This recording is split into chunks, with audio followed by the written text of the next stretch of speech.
Hello everyone, welcome to our channel tech thrust. इस video के माध्यम से हम देखेंगे रेलवे प्रीवियस ईयर पेपर को देखेंगे और जो 2024 में जितने एग्ज़ाम हुए हैं रेलवे के उसका जो है प्रीवियस ईयर क्वेश्चन को हम कवर करेंगे। जो का होगा आपका साइंस का पेपर का होगा, जो कि आपका साइंस का पेपर का होगा। और आइए देखते हैं हम इसमें सबसे पहले फर्स्ट क्वेश्चन हमारा कौन सा है। निम्नलिखित में से कौन सा कथन गलत है। क्वेश्चन क्या पूछा गया है कि निम्नलिखित में जो है कौन सा जो है कथन गलत है। तो द्रव के कणों के बीच जो होता है एक बल कार्य करता है, तो बिल्कुल सही हो जाए कि द्रव के कणों के बीच जो होता है एक बल कार्य करता है। द्रव के कणों के बीच जो है कार्यरत बल उन्हें एक साथ बांधे रखता है, भी सही हो जाएगा। द्रवों के कणों के बीच आकर्षण बल का सामर्थ्य स्थिर रहता है, चाहे द्रव किसी भी प्रकार का हो। नेक्स्ट ऑप्शन देखते हैं कि द्रव के कणों के बीच आकर्षण बल का सामर्थ्य अलग अलग द्रवों के लिए जो होता है अलग अलग होता है। तो क्वेश्चन आंसर कौन सा हो जाए कि इसमें जो हो जाएगा कि द्रवों के कणों के बीच जो होता है आकर्षण बल का सामर्थ्य जो होता है अलग अलग द्रवों के लिए अलग अलग होता है। ये तो सही हो जाएगा, बट यहाँ पे ऑप्शन नंबर सी जो हो जाएगा एक गलत हो जाएगा कि द्रवों के कणों के बीच आकर्षण बल का सामर्थ्य जो होता है चाहे द्रव किसी भी प्रकार का हो तो सब के लिए जो होता है आपका अलग अलग होता है। और क्या बोला गया है, द्रव जो होता है द्रव पदार्थों के कणों के बीच लगने वाले आकर्षण बल के आंतरिक आकर्षण बल कहा जाता है। आंतरिक आकर्षण बल का क्रम जो होता है आपका ठोस में ज़्यादा होता है, उसके बाद द्रव में होता है, द्रव के बाद आपका किस में होता है तो गैस में होता है। और आगे आपको बता दें कि अगर बात करते हैं तो समान द्रव जो होता है 5 प्रकार के होते हैं, मतलब कि समान द्रव्य जो होते हैं आपका 5 प्रकार के होते हैं। इसमें भी द्रव की बात किया गया है, जैसे कि ठोस हो जाएगा, द्रव हो जाएगा, गैस हो जाएगा, प्लाज्मा एवं बोस-आइंस्टाइन संघनन जो हो जाएंगे आपका 5 प्रकार के द्रव्य होते हैं, मैटर जो होते हैं।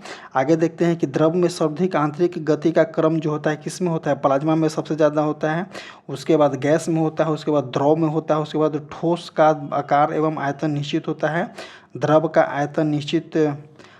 आयतन जो होता है निश्चित, आकार अनिश्चित। जब गैस का आकार एवं आयतन दोनों जो होता है आपका अनिश्चित होता है। नेक्स्ट क्वेश्चन देखते हैं, क्वेश्चन नंबर 2। क्वेश्चन नंबर 2 क्या बोला गया है, गलत एवं की पहचान करें। तो छोटे मांसाहारी तृतीय पोषक स्तर, प्राथमिक उपभोक्ता द्वितीय पोषक स्तर, स्वपोषी जो होता है प्रथम पोषक स्तर, जीवाणु जो होता है चतुर्थ पोषण स्तर। देखिए चतुर्थ पोषण स्तर जीवाणु जो बोला गया है एक गलत हो जाएगा। जीवाणु जो होता है आपका प्रथम पोषी स्तर होता है, या जीवाणु को हम प्रथम पोषी स्तर बोल सकते हैं जीवाणु को। जैसे कि कुछ बैक्टीरिया प्रकाश संश्लेषण द्वारा अपना भोजन पोषण करते हैं, जैसे कि साइनोबैक्टीरिया, अर्थात यह उत्पाद तथा प्रथम पोषण स्तर के अंतर्गत आते हैं। तो जीवाणु जो होता है प्रथम पोषण के अंतर्गत आते हैं। इसमें जो हो जाएगा आपका कौन सा सबसे पहले कौन सा होता है तो प्रोड्यूसर किस में आता है तो फर्स्ट पोषी स्तर में आता है। उसके बाद आता है आपका प्राथमिक उपभोक्ता आपका द्वितीय पोषी स्तर में आ जाएगा। प्राथमिक उपभोक्ता के बाद आ जाएगा आपका द्वितीय उपभोक्ता जो होता है आपका तृतीय पोषी स्तर के अंतर्गत आता है। उसके बाद हो जाता है आपका तृतीय उपभोक्ता जो हो जाएगा आपका तृतीय उपभोक्ता जो होता है चतुर्थ पोषी स्तर में आता है। और चतुर्थ उपभोक्ता जो होता है खाद्य श्रृंखला का शीर्ष पोषी स्तर जो होता है आपका चतुर्थ उपभोक्ता है। तो जैसे कि बाघ हो जाएगा, शेर हो जाएगा, व्हेल हो जाएगा, ये सभी जो होता है आपका चतुर्थ पोषी स्तर होता है। शीर्ष पोषी स्तर होता है, बट जो होता है आपका चतुर्थ उपभोक्ता होता है। आगे देखते हैं क्वेश्चन क्या बोला गया है कि 10 मीटर लंबे तार का प्रतिरोध। क्वेश्चन क्या बोला गया है कि 10 मीटर लंबे तार का प्रतिरोध R है तथा 5 मीटर लंबे तार का प्रतिरोध कितना होगा। देखिए क्वेश्चन क्या बोला गया है कि 10 मीटर लंबे तार का प्रतिरोध R है, ओके, और 5 मीटर लंबे तार का प्रतिरोध कितना हो जाएगा। तो देखिए प्रतिरोध इक्वल टू फॉर्मूला होता है R equal to rho into L by A. प्रतिरोध इक्वल टू फॉर्मूला होता है R equal to rho into L by A. और पूछा कौन सा गया है कि 10 मीटर लंबे तार का प्रतिरोध जो है R ओम है। तो देखिए इसमें किसका रिलेशन पूछा गया है, R और L का रिलेशन पूछा गया। तो देखिए 10 मीटर लंबे तार का प्रतिरोध जो है R दिया गया है कितना 10 मीटर दिया गया है, और 5 मीटर लंबे तार के प्रतिरोध कितना हो जाएगा। तो देखिए इसमें जो है प्रतिरोध R ओम दिया गया है। जब यहाँ पे R ओम दिया गया है 10 मीटर के लिए, तब 10 10 मीटर के लिए, तो इसमें आधा कीजिए तो 5 मीटर के लिए, तो जब हम इसका आधा करेंगे तो कितना हो जाएगा, तो 0.5 r हो जाएगा। हम इसको मुझमानी भी बना सकते हैं, तो ऑप्शन नंबर डी जो हो जाएगा इसका सही हो जाएगा। नेक्स्ट क्वेश्चन देखते हैं कि कॉपर के वैद्युत अपघटनी परिष्करण में निम्नलिखित में से किस वैद्युत अपघटन का उपयोग किया जाता है। तो देखिए कॉपर के वैद्युत अपघटनी परिष्करण में निम्नलिखित में से किस वैद्युत अपघटन का प्रयोग किया जाता है, तो copper sulphate, option number B sodium sulphate, option number C cuprous chloride, option number D copper oxide. तो इसका आंसर जो हो जाएगा आपका कॉपर सल्फेट जो हो जाएगा इसका आंसर हो जाएगा। कॉपर सल्फेट जो होता है अपघटनी परिष्करण इलेक्ट्रोलाइटिस में कॉपर सल्फेट CuSO4 का उपयोग विद्युत अपघटनी में किया जाता है। कॉपर सल्फेट जो होता है विद्युत अपघटन वोल्टमीटर में किया जाता है। CuSO4 इंटू 5H2O को हम क्या बोलते हैं, देखिए एक होता है आपका CuSO4 into 5H2O, CuSO4 into 5H2O के क्या बोलते हैं, तो ब्लू बिट्रोल बोलते हैं। और कॉपर सल्फेट का जलीय विलयन, कॉपर सल्फेट का जब जलीय विलयन जो होता है आपका ब्लू बिट्रोल कहलाता है, जिसको हम CuSO4 इंटू 5H2O के समीकरण के अनुसार हम रखते हैं। नेक्स्ट क्वेश्चन देखते हैं, निम्नलिखित में से कौन सा विकल्प जो है थॉमसन के परमाणु मॉडल में पाए जाने वाले अपारमाणविक कणों का द्रव्यमान है। तो देखिए क्वेश्चन क्या पूछा गया है कि निम्नलिखित में से कौन सा है थॉमसन के परमाणु मॉडल में, तो थॉमसन के परमाणु मॉडल में किसका था, तो केवल प्रोटॉन का था। और इसका थॉमसन का परमाणु मॉडल कहता क्या है, तो थॉमसन के परमाणु मॉडल को हम प्लम पुडिंग मॉडल भी कहते हैं। थॉमसन के इस परमाणु मॉडल के अनुसार परमाणु एक धनात्मक सूप है जिसके भीतर ऋणात्मक आवेश जो होता है इलेक्ट्रॉन अंतर्निहित होते हैं। और क्या बोला गया है, अपरमाणविक कण जो होता है अपरमाणविक कण जो होता है परमाणु का सबसे छोटा होता है। अपरमाणविक कण कौन से है, तो देखिए प्रोटॉन जो हो जाएगा अपरमाणविक कण हो जाएगा, न्यूट्रॉन हो जाएगा अपरमाणविक कण हो जाएगा, और जो आ जाएगा आपका हो जाएगा कौन सा, electron, neutron, proton, neutron, electron, ये सभी जो होता है अपरमाणिक कण होते हैं। और अपरमाणिक कण जो होता है परमाणु से छोटा होता है। आगे देखते हैं कि रदरफोर्ड ने परमाणु का नाभिकीय सिद्धांत दिया था। तो रदरफोर्ड के द्वारा क्या दिया गया था, तो परमाणु के नाभिकीय सिद्धांत रदरफोर्ड के द्वारा दिया गया था। अब बोर ने परमाणु के स्थैतिक कक्षा का सिद्धांत दिए थे। तो बोर के द्वारा जो था परमाणु के स्थैतिक कक्षा का सिद्धांत दिया गया था। इसी तरह से देखते हैं नेक्स्ट क्वेश्चन हो जाएगा यहाँ पे आमाशय भित्ति। क्वेश्चन क्या पूछा गया है कि आमाशय भित्ति में स्थित जठर ग्रंथियों निम्नलिखित में से किसका स्राव नहीं करता है। तो क्वेश्चन क्या पूछा गया है, आमाशय मतलब कि पेट बोला गया है। आमाशय जो होता है आमाशय भित्ति में स्थिर जठर ग्रंथियों में निम्नलिखित में से किसका स्राव नहीं होते हैं। तो देखिए जठर ग्रंथियों से जो होता है आपका हाइड्रोक्लोरिक अम्ल का स्राव होता है। ऑप्शन नंबर ए सही हो जाएगा। सश्लेष्मा का भी स्राव होता है और पेप्सिन का भी स्राव होता है। क्वेश्चन क्या पूछा गया है कि इनमें से किसका स्राव नहीं होता है, तो इसमें जो है लार का स्राव नहीं होता है। और आपको बता दें कि आमाशय भित्ति में जो होता है स्थित जठर ग्रंथियों में हाइड्रोक्लोरिक अम्ल जो होता है यह जो होता है पैरिटल कोशिकाओं द्वारा स्रावित होती है। हाइड्रोक्लोरिक अम्ल जो होता है आपका पैरिटल कोशिकाओं द्वारा स्रावित होती है तथा पेप्सिन तथा रेनिन की क्रियाशीलता करता है। और पेप्सिनोजेन जो होता है आपका एक पेप्टिक कोशिकाओं द्वारा स्रावित होता है जो प्रोटीन का पाचन करता है। और सश्लेष्मा जो होता है आपका एक म्यूकस स्नेक कोशिकाओं जो होता है इसके द्वारा स्रावित होता है। यह पेट की अंदरूनी परत की रक्षा करता है, किसके द्वारा, तो सश्लेष्मा के द्वारा। और लार जो होता है आपका लार सामान्यतः लार ग्रंथियों द्वारा स्रावित होते हैं। लार में आपका कौन कौन से पाए जाते हैं, तो लार में आपका प्रोटीन पाया जाता है, जल पाया जाता है, एंजाइम टाइलिन पाया जाता है, आयरन कैल्शियम पाया जाता है, उसके बाद आपको फॉस्फेट पाया जाता है, लाइसोजाइम पाया जाता है, जीवाणुनाशक एजेंट युक्त होते हैं, किसमें, लार में होते हैं। लार समान रूप से लार ग्रंथि है जैसे कि पेरिटेड, सबलिंगुअल और सबमैंडिबुलर जो मुंह में स्थित होते हैं जिससे स्रावित होते हैं। नेक्स्ट क्वेश्चन देखते हैं। क्वेश्चन नंबर हो जाएगा यहाँ पे 7th नंबर क्वेश्चन क्या बोला गया है कि निम्नलिखित में से कौन सा समांगी मिश्रण का उदाहरण नहीं है। तो देखिए समांगी मिश्रण किसको कहते हैं और असमांगी मिश्रण हम किसको कहते हैं। तो देखिए समांगी मिश्रण क्या होता है, समांगी मिश्रण जो जो होता है आपका पूरी तरह से जल में घुल जाता है। जैसे कि यहाँ पे देखिए जल में घुली हुई चीनी ये किस प्रकार का है, समांगी मिश्रण है। जल में घुली हुई लवण किस प्रकार का है, समांगी मिश्रण है। और जल में घुली हुई कॉपर सल्फेट के चूर्ण जो होता है आपका समांगी मिश्रण होता है। बट जल जो होता है जल में तेल कभी घुलता है, नहीं घुलता है। जल के ऊपर तेल जो होता है छला जाता है, तो ये समांगी मिश्रण नहीं होता है। तो देखिए समांगी मिश्रण कौन कौन से होते हैं, तो देखिए समांगी मिश्रण जो होते हैं आपका जल हो जाएगा, सिरका हो जाएगा, माउथ वाश जो होता है आपका लिक्विड वाला वो समांगी मिश्रण के अंतर्गत आता है। चीनी एवं जल का मिश्रण ये सभी समांगी मिश्रण आता है। एक होता है आपका विषमांगी मिश्रण। विषमांगी मिश्रण कौन सा होता है, तो पानी और रेत के मिश्रण कभी घुलते हैं, नहीं घुलते हैं, सब जगह एक क्वांटिटी में नहीं होता है, तो उसको क्या बोलेंगे, विषमांगी मिश्रण बोलेंगे। टूथपेस्ट भी उसी प्रकार का होता है। शेविंग क्रीम हो जाएगा, घर का रंग रोगन, मक्खन, दूध एवं गुदे सहित संतरे का रस, ये सभी जो होता है आपका विषमांगी मिश्रण है।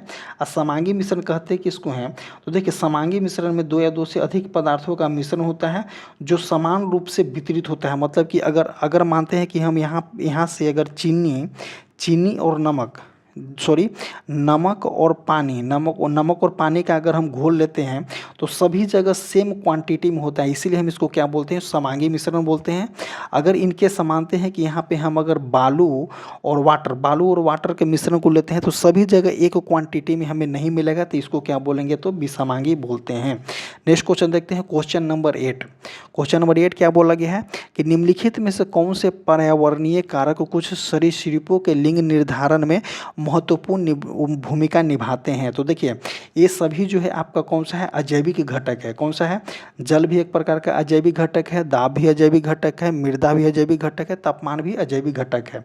बट यहाँ पे क्वेश्चन क्या बोला गया है कि पर्यावरणीय कारक कुछ सरीसृपों के लिंग निर्धारण में महत्वपूर्ण भूमिका निभाते हैं, तो इसमें इसका आंसर जो हो जाएगा आपका तापमान हो जाएगा। जैसे कुछ जीव जंतु जो होते हैं, सरीसृप जो होते हैं, तापमान के निर्धारण से ही जो होता है आपका लिंग का निर्धारण करते हैं। जैसे कि अगर तापमान जो होता है, ऊष्मामान जो होता है ज़्यादा होता है, जैसे ही अगर ऊष्मामान ज़्यादा होता है तो क्या हो जाता है, ऊष्मामान ज़्यादा होने के कारण कौन सा होता है, मादा होता है। और ऊष्मामान जो होता है कम, मतलब कि टेम्परेचर कम होने के कारण क्या होता है, नर होता है। और आगे क्या बोला गया है, जैसे कि कछुआ हो जाएगा, मगरमच्छ हो जाएगा, घड़ियाल हो जाएगा आदि, ये सभी का निर्धारण जो होता है ऊष्मायन के दौरान तापमान से होता है। कछुए में ऊष्मायन के दौरान अगर तापमान कम होने पर नर होता है तथा अगर अधिक होने पर कौन सा हो जाता है, तो मादा होता है। नेक्स्ट क्वेश्चन देखते हैं, क्वेश्चन नंबर 9। गलत कथन का चयन करें। देखिए नर युग्मक और मादा युग्मक का संलयन निषेचन कहलाता है, ये भी बिल्कुल सही हो जाएगा। नर जनन कोशिकाएं परागकण द्वारा निर्मित होते हैं। नर जनन कोशिकाएं जो होता है परागकण द्वारा निर्मित होते हैं, ये भी सही हो जाएगा। मादा युग्मक वर्तिकाग्र में उपस्थित होते हैं, ये गलत हो जाएगा। आगे देखते हैं, निषेचन से हमें युग्मनज प्राप्त होता है, तो ये भी सही हो जाएगा। क्वेश्चन क्या पूछा गया है कि गलत क्वेश्चन को पहचानना है, तो मादा युग्मनज कहाँ, वर्तिकाग्र में नहीं होकर के कहाँ होता है, अंडाशय में होता है, तो ऑप्शन नंबर सी जो हो जाएगा यहाँ पे सही हो जाएगा।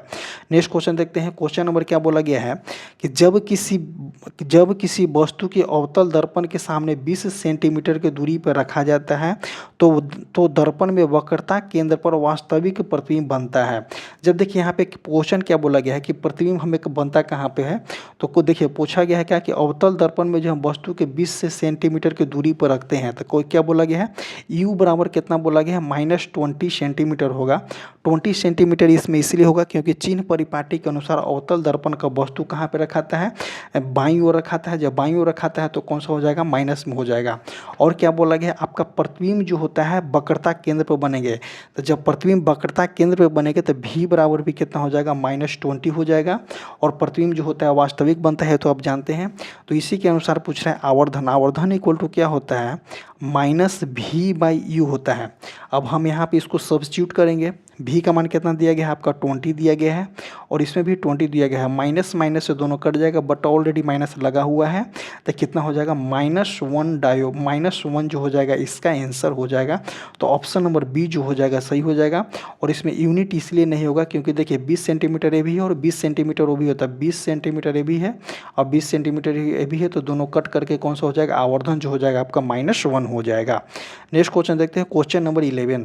क्वेश्चन नंबर 11 क्या बोल रहा है कि शुष्क क्वेश्चन नंबर 11 बोल रहा है कि शुष्क बुझे हुए चूने पर क्लोरीन की प्रक्रिया से निम्नलिखित में से किसका निर्माण होता है।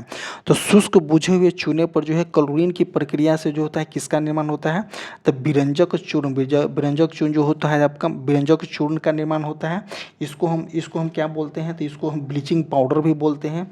इसका उपयोग जो होता है हवा के संपर्क में आने पर इसमें क्लोरीन के समान तीव्र गंध देती है। इसका उपयोग जो होता है ब्लीच के रूप में जल उपचार में किया जाता है। इससे जो होता है कीटाणुनाशक का गुण पाए जाते हैं। यह एक ऑक्सीकारक एजेंट होता है। कौन सा, विरंजक चूर्ण होता है। इसका फार्मूला जो होता है आपका CaOCl2 होता है। CaO को हम क्या बोलते हैं, तो CaO को हम क्या बोलते हैं, तो CO को हम क्विक लाइन बोलते हैं जो बिना बुझा हुआ चूना होता है। और CaOH ट्वाइस जो होता है हम इसको क्या बोलते हैं, तो इसको स्लैक्ड लाइम बोलते हैं जो चूना जल बोला जाता है। नेक्स्ट क्वेश्चन देखते हैं। नेक्स्ट क्वेश्चन हो जाएगा, निम्नलिखित में से कौन सा उपकरण जो है विद्युत क्षेत्र में विद्युत धारावाही चालक की गति का उपयोग नहीं करता है। तो देखिए चालक की गति का उपयोग कौन नहीं करता है, तो देखिए चालक की गति का उपयोग जो होता है पंखा भी करता है, विद्युत मोटर भी करता है, विद्युत जनित्र भी करता है। बट यहाँ पे कौन सा हो जाएगा, विद्युत हीटर। विद्युत हीटर जो होता है आपका विद्युत क्षेत्र में जो होता है धारावाही चालक की गति का उपयोग नहीं करता है। विद्युत हीटर जो होता है आपका विद्युत ऊर्जा को जो है ऊष्मीय ऊर्जा में परिवर्तित करता है। विद्युत ऊर्जा को हीट ऊर्जा में जो होता है कन्वर्ट कर देता है। और पंखा और मोटर जो होता है आपका किस पे, पंखा हो जाएगा, विद्युत मोटर हो जाएगा, विद्युत जनित्र जो होता है आपका जनरेटर जो होता है आपका किस पे, तो विद्युत मोटर, विद्युत पंखा तथा विद्युत जनित्र विद्युत धारा के चुंबकीय प्रभाव तथा विद्युत चुंबकीय प्रेरण पे काम करती है। और एक होता है आपका फॉर्मूला क्या होता है, जैसे कि विद्युत धारा के ऊष्मीय प्रभाव जो होता है आपका, विद्युत धारा के ऊष्मीय प्रभाव को हम जूल का नियम भी बोलते हैं। क्या बोलते हैं, तो जूल का नियम भी हम इसको देते हैं। H इक्वल टू विद्युत धारा का ऊष्मीय प्रभाव क्या होता है, H equal to I² RT ये फॉर्मूला होता है। इससे जो होता है बहुत क्वेश्चन आपको जो है CBT 2 में देखने को ज़्यादातर मिलेगा। नेक्स्ट क्वेश्चन देखते हैं कि जब हम सफ़र कर रहे हैं, ठीक है, जब हम सफ़र कर रहे हैं तो अचानक बस रुकने पर हमें आगे की ओर बढ़ने लगते हैं, ऐसा किसके कारण होता है। तो देखिए अचानक क्वेश्चन क्या बोला कि जब हम बस में सफ़र कर रहे थे, जब हम बस में सफ़र कर रहे हैं तो उस कंडीशन में क्या होता है, तो हम जो है गति में है, हम जो है गति में है। और अचानक जब ब्रेक लग जाता है तो क्या हो जाता है, अचानक जब अगर ब्रेक लगता हो तो हम जो होता है आगे की ओर झुक जाते हैं, आगे की ओर आ जाते हैं। तो ऐसा किसके कारण होता है, तो जड़त्व के नियम के कारण होता है। न्यूटन का प्रथम नियम हो जाएगा, ये हमारे शरीर के जड़त्व के कारण होता है। जड़त्व के बारे में सर्वप्रथम किसने बताया था, तो जड़त्व के बारे में सर्वप्रथम गैलीलियो ने बताया था। जड़त्व जो होता है यह समान रूप से गति के जड़त्व का उदाहरण है। जड़त्व किसी वस्तु का वह आंतरिक गुण होता है, जड़त्व जो होता है किसी वस्तु का वह आंतरिक गुण होता है जिसके कारण वह वस्तु पर लगने वाले बल का क्या करता है, विरोध करता है। उसको हम क्या बोलते हैं, जड़त्व कहते हैं। जड़त्व को हम न्यूटन का फर्स्ट नियम भी बोलते हैं। जड़त्व का गैलीलियो का जड़त्व के बारे में सर्वप्रथम किसने बताया था, तो गैलीलियो ने ही बताया था। जड़त्व का सिद्धांत न्यूटन ने दिया था। जड़त्व समान रूप से 3 प्रकार के जड़त्व होते हैं। पहला जो होता है आपका विराम का जड़त्व, दूसरा होता है आपका गति का जड़त्व, तो इसमें कौन सा है, तो गति का जड़त्व का उदाहरण है। और एक होता है आपका दिशा का जड़त्व। नेक्स्ट क्वेश्चन देखते हैं। क्वेश्चन नंबर हो जाएगा 14। फलों और बीजों में निम्नलिखित में से किस पादप हार्मोन की उच्च सांद्रता होती है। तो फलों और बीजों में पूछा गया है कि फलों और बीजों में जो है किस पादप हार्मोन की जो होती है उच्च सांद्रता होती है। तो साइटोकाइनिन के जो होता है आपका उच्च सांद्रता होता है। ऑक्सिन का यहाँ पे काम होता है क्या, तो ऑक्सिन जो होता है फाइटो हार्मोन पादप के पुष्प को बढ़ाता है। यह हार्मोन जो है पादप के गुरुत्वानुवर्ती गति, यह प्रकाशानुवर्ती गति के लिए भी प्रेरित करता है। कौन सा, ऑक्सिन हार्मोन। और ऑक्सिन जो होता है खरपतवारनाशी की भी भूमिका भी काम करती है। और जिब्रेलिन फाइटो हार्मोन बौने पौधे को लंबा करने का कार्य करता है तथा यह पादप की वृद्धि में सहायक होता है। और एक होता है आपका एबेसिक अम्ल जो होता है, एबेसिक अम्ल क्या बोलते हैं, तो यह अम्ल वृद्धि रोधक हार्मोन है। यह पौधे के जल में डूबे होने की स्थिति में रंध्र को बंद करने की महत्वपूर्ण भूमिका को निभाता है। नेक्स्ट क्वेश्चन देखते हैं। क्वेश्चन क्या बोला गया है, मोटर द्वारा प्रति एकांक समय में किया गया कार्य को क्या कहते हैं, तो कार्य की पूछा गया है। कार्य बोल के पी बराबर क्या होता है, यहाँ पे बोला गया है कि पी बराबर क्या होता है, प्रति एकांक में किया गया कार्य की, प्रति एकांक में किया गया कार्य को हम क्या बोलते हैं, तो शक्ति बोलते हैं। एक होता है आपका P बराबर वी आई होता है, और इसी के अनुसार हम देखेंगे तो P बराबर वी आई होता है, फिर वी स्क्वायर बाई आर होता है। ये सभी जो होता है आपका ये सभी जो होता है आपका शक्ति का फॉर्मूला होता है। नेक्स्ट क्वेश्चन देखते हैं कि जब किसी अपारदर्शी वस्तु पर प्रकाश आपतित होती है तो हम उसकी ज्यामितीय छाया प्राप्त होते हैं। ऐसा किसके कारण होता है, तो देखिए प्रकाश के परावर्तन के कारण नहीं होगा, प्रकाश के विवर्तन के कारण नहीं हो जाएगा, किसी वस्तु द्वारा प्रकाश के विक्षेपण के कारण नहीं हो जाएगा, तो प्रकाश के एक सीधे रेखा में यात्रा होने के कारण। जैसे देखिए यहाँ से इनकेस हम यहाँ से टॉर्च को जला रहे हैं तो प्रकाश जो होता है इस तरह से जाएगा। अगर इनकेस कोई वस्तु जो है इसके अंडर में हो तो इसका क्या बनेगा, यहाँ पे इसका प्रतिबिंब बनेगा, छाया बनेगा। तो क्वेश्चन क्या बोला गया है कि जब किसी पारदर्शी वस्तु पर प्रकाश आपतित होता है तो हम उसके ज्यामितीय छाया देखते हैं। किसके कारण देखते हैं, जब प्रकाश जो होता है आपका स्ट्रेट लाइन में गमन करती है, एक सीधी रेखा में यात्रा करती है। तो ऑप्शन नंबर डी जो हो जाएगा यहाँ पे सही हो जाएगा। और क्या बोला गया है, और क्या बोला गया है, प्रकाश जो होता है आपका यह विद्युत चुंबकीय तरंग होता है। यह जो होता है आपका ट्रांसभर पर प्रकृति की होती है, अनुप्रस्थ तरंग होती है। डी ब्रोगली के अनुसार यह कण एवं तरंग दोनों की भांति व्यवहार करता है।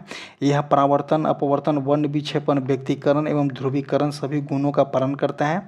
प्रकाश का अवरोध के किनारे से मुड़ने की घटना को क्या बोलते हैं, तो देखिए जैसे कि यहाँ पे हम लाइट दे रहे हैं और यहाँ पे किसी वस्तु को रखा गया है तो मुड़ जाता है, तो इसको हम क्या बोलते हैं, तो विवर्तन बोलते हैं।